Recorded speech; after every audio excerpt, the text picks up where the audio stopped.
अनुहारमा पक्षघात भयो भने त्यो कस्तो हुन्छ र त्यसलाई ठिक गर्न कुन एक्सर्साइजहरू व्यायामहरू कुन गर्नुपर्छ हेर्नुहोस् है त।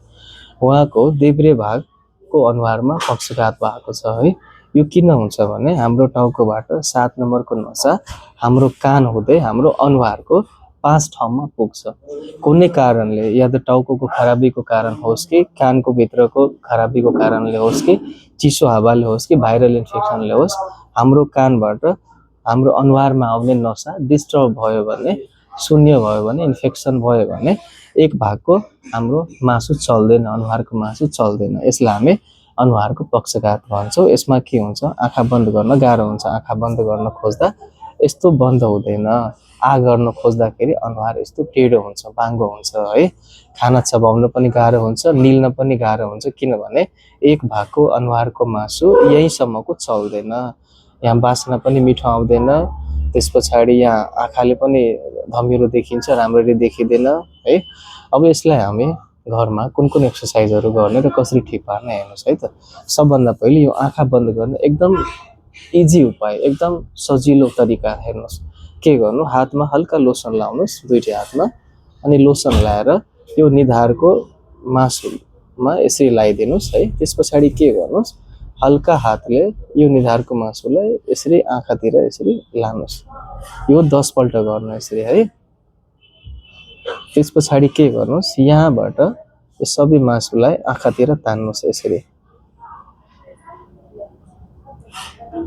हजुर, यो पनि हामी 10 पल्ट नै गर्ने। किन भन्दाखेरि निधारको यो सबै मासु चलेको हुँदैन, आँखाको वरिपरिको मासु चलेको हुँदैन। यो नाकको मासु, यो लिप्सको मासु र यो तलको यो सबै मासु हाम्रो एक साइडको पेरलाइज हुन्छ है। सबैलाई हामीले एक्टिभ गर्नुपर्छ। त्यो हामी 10 पल्ट यसरी गर्ने, 10 पल्ट यसरी गर्ने। त्यस पछाडि के गर्नुहोस्, यहाँबाट पनि हजुर यसरी भित्रतिर तान्नु मासुलाई, आँखाको तलको मासुलाई यसरी भित्रपट्टि तान्नुहोस्। यो पनि यसरी गरेर 10 पल्ट गर्नुहोस् है त है। त्यस पछाडि के गर्नुहोस्, अब यो भाग हाम्रो मुख टेढो भएको छ, दाहिनेतिर फर्केको छ है। यो मासुलाई हामी देब्रेतिर चाहिँ तान्ने। यसलाई के गर्ने, यसरी गरेर मसाज गर्नुहोस् र यता भाग देब्रे मासुलाई यसरी गरेर तान्नुहोस् है। यो पनि 10-15 चोटि गर्नुहोस् यसरी गरेर है।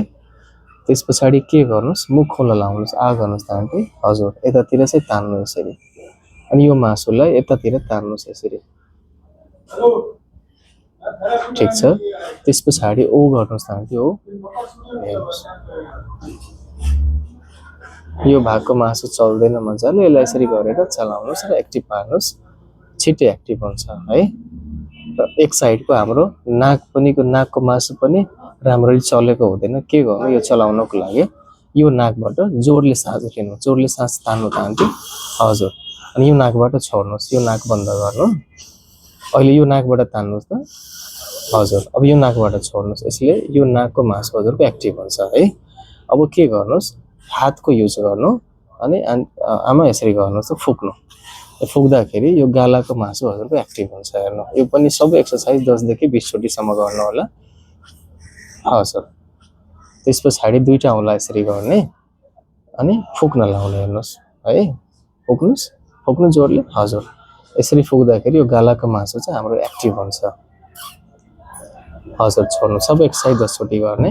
त्यसपछि यो मासुलाई यसरी भित्र तान्ने हेर्नुहोस्, के अरे बाहिरतिर तान्ने, यसरी दुईतिरको मासुलाई यसरी बाहिर तान्ने, अनि यो भागको मासुलाई यतातिर तान्ने हेर्नुहोस्।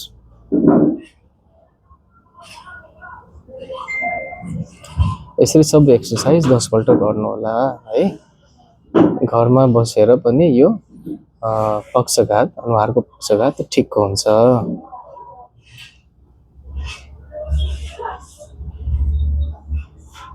ल, यति गर्नुहोस् है त।